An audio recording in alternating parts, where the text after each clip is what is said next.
SKB math and physics education চ্যানেলে তোমাদের স্বাগতম। এই একটা অঙ্ক দেখছো যে অঙ্কটা পিএসসি মিসলিনিয়াস সেটে আসা, এবং এই টাইপের অঙ্ক এর আগে আমি দিয়েছিলাম, যেখানে ডিজিট এক ছিল এখানে কিন্তু একটু ডিজিটটা জাস্ট একটু চেঞ্জ করেছে। তো অঙ্কটা কীভাবে করবো দেখে নাও।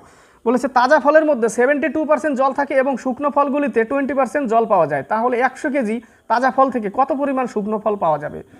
100 কেজি তাজা ফল, 100 কেজির মধ্যে 72% অর্থাৎ 72 কেজি জল, তাহলে 28 কেজি কি? 28 কেজি শুকনো ফল, 28 কেজি শুকনো ফল। আবার বলেছে শুকনো ফলের মধ্যে 20% জল, যদি শুকনো ফলও আমি 100 ধরি আর 20% জল ধরি, তাহলে 80% হচ্ছে আমার শুকনো ফল,